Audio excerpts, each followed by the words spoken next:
Hello, namaste. Welcome to Sunny Sanctuary. Today I'm going to show you seven standard poses that you're going to need as the solid foundation to continue to build your yoga practice. I got my yogi toe dividers in, and you know what I found? I had thought about these. Most women do at least have these. So if you have these, by all means, use them.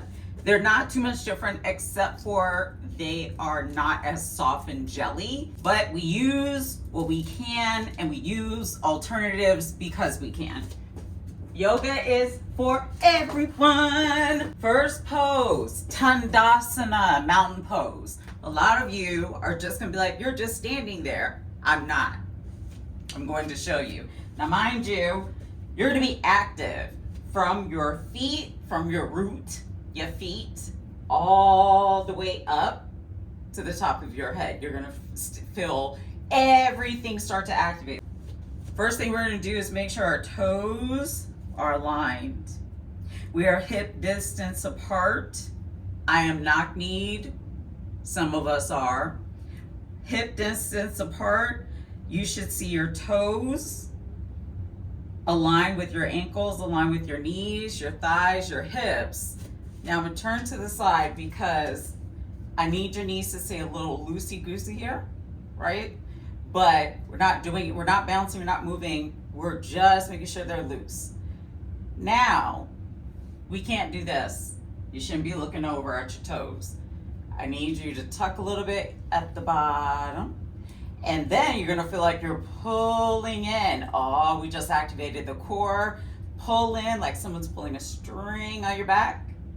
Not sucking in, just holding in. Holding in should not feel like sucking in. I'm still talking, my core is still activated. Now that we have all of this activated, I'm gonna turn towards you. Want you to make sure that you take some shoulder circles as we go into this. So lift up, back. I feel an extension as I gently lower my shoulders. Let my hands flow to the sides of me. I'm fully aligned here, fully focused. I'm just looking past my nose at my drishti. Take 3 deep pataramas.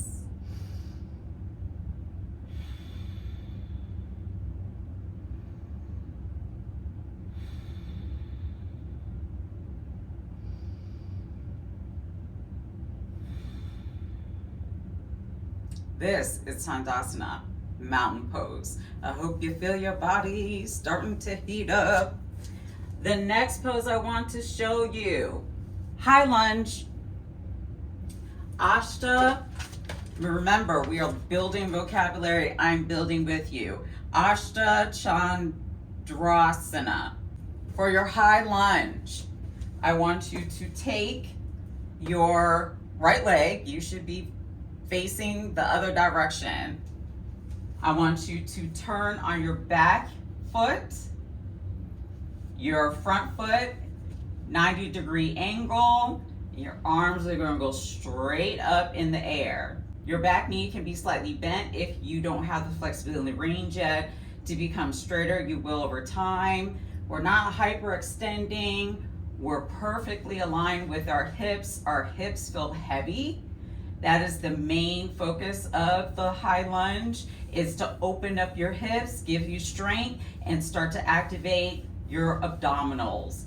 Arms in the air straight up, should be shoulders down. Take 3 prataramas.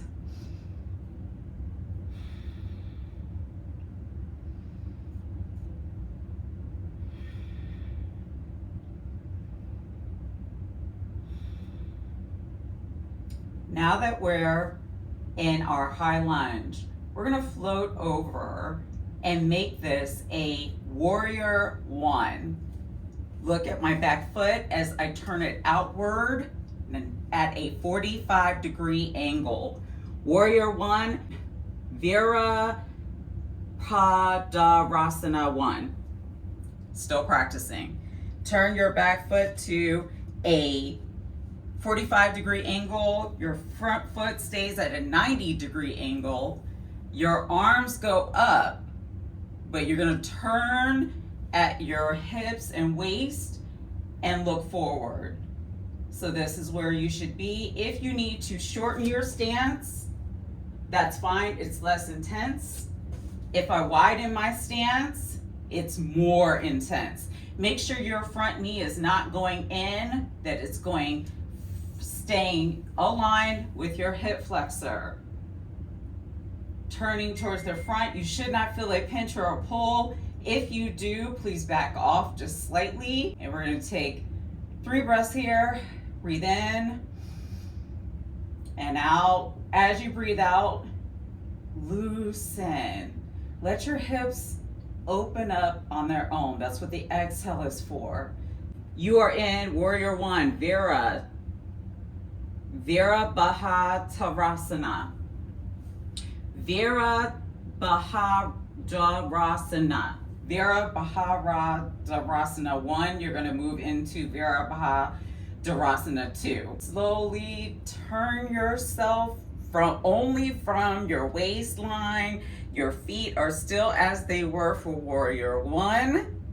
We are then going to float our hands down to the middle at shoulder length.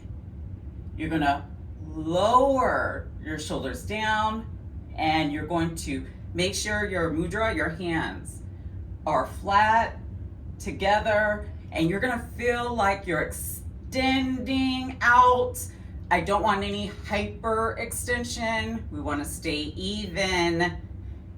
We wanna keep the hips heavy. And I want us to take 2 breaths here, 2 breaths. Breathe in. You're gonna feel like your arms are extending from one wall to the next. You want that. You are activating your arms. Last breath. Breathe in. And breathe out. We're going to continue with the angle. This is extended side angle. Uttai Savakasana. That's a mouthful. We're going to learn. You saw me move. Keeping the integrity. I want to make sure that your back foot is now at 90 degrees. Most of the weight over time will move to the outward edge of your foot. Right now you're not there, so just make sure that you have a solid foundation.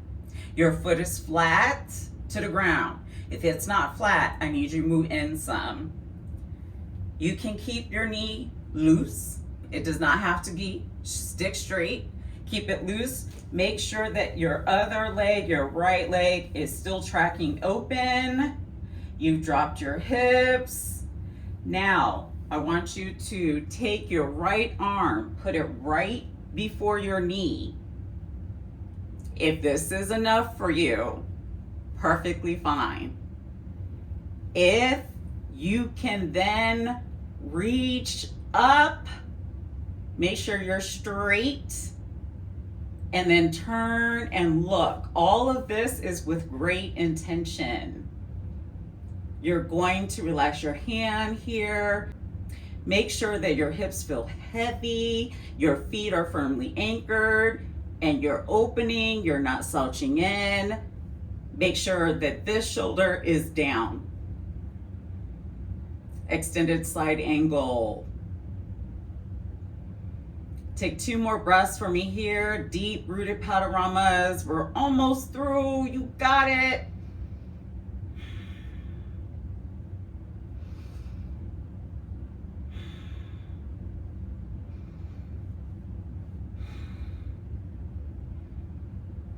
Now we're not just going to just bounce out of this position. We're slowly, instead, move into triangle. Triangle is easy. I want you to go ahead and put your hand down. Slowly walk yourself up. You can move your stance in, which means move your left foot in. Keep your Right foot still pointing forward, but this time we're going to straighten out our right leg. Want you to feel activated from the feet all the way up. Your right heel will feel and look like it is aligned with the inner arch of your left foot. I want us to stay fully upright. We're making sure that we are engaging our core. We've dropped our bottom. We're fully ready. This is going to be from the hip. The first thing we're going to do is reach our right hand out. Reach your left arm out. We're going to slowly extend through the right hand. We're extending. We're not slouching. We're not moving backwards. We're staying aligned with our hips. And then we're going to slowly, from the hip, go down. This is a lot. I know, so I got something for you.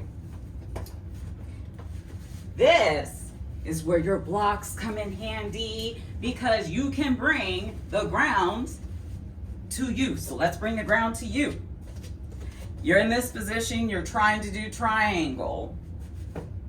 You're not ready to go all the way down. I want you to take your 2 blocks if you need to. I'm going to start with 2. You're going to take your 2 blocks. We're going to do the same thing. We're going to extend outward.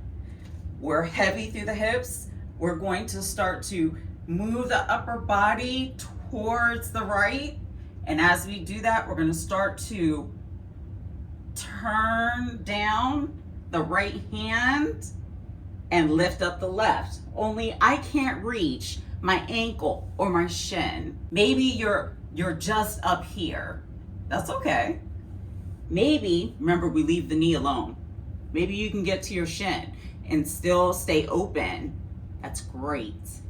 But let's say you can't do that. You can either get to both your blocks that looks like this, and I'm standing open and everything is open, or you can take 1 block, put it on the highest position,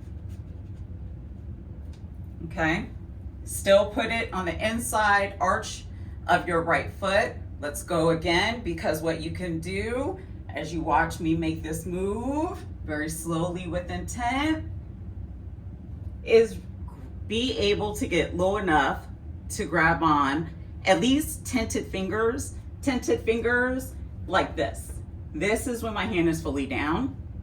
This is tented fingers. Tented fingers, less intense. Fully down, more intense. Take just one really big inhale for me. And let out. Now that we've done that part, the very last one is chair pose. Utkatasana. Chair pose feels like this. Let me move this block so it's not in your way. Chair pose. First, I'm going to face this way so you know the alignment. This time, not only are your legs together, but I want the ball mounds of your feet to touch. I want you to make sure, now because I'm bow-legged, our knock knee is a little difficult. You do the best you can. You know your body, listen to it. You're going to feel very activated all the way up through your body. You want to make sure your core is pulled in and activated. Again, like somebody's pulling a string. Then, now that I have this integrity, we're going to start in mountain pose. And we're going to slowly, now keep your tailbone tucked. You're going to slowly start to drop your tailbone. Guess what? All of your quads and your thighs and muscles you didn't know existed just turned on. We're going to go only parts of the way. This is the less intense version. If you are only here, that is okay. You're rocking with me. If you're able to go lower, please do, but we're not going to go any lower than this. This is our chair pose. You should feel everything turned on. I mean, everything should be activated. Your hamstrings, the back of your legs, your quads, your core, everything is turned on, including your arms because you are extending them. And your shoulders are down, away from your ears. Take 3 breaths. This is our last posture. Come on, Quan, you got it, you got it.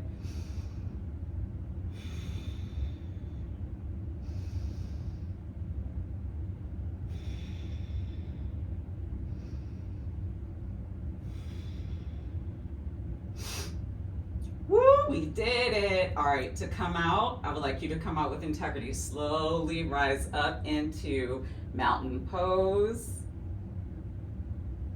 We're smiling because we just learned some great, trust me, foundational poses, asanas. Slowly let your hands flow down to your sides. Your shoulders should feel nice and relaxed, away from your ears. Palms facing forward, knees are nice and light. We're gonna take a deep lion's breath. All right, so in through our nose, we're gonna make this the biggest lion's breath. In through your nose. Slow and steady. And when you're ready, I feel good. Thank you for joining Sunny Sanctuary for today. These poses, if practiced regularly, will definitely help you build the foundation because you will see more advanced versions of them as we go through our practice. Namaste.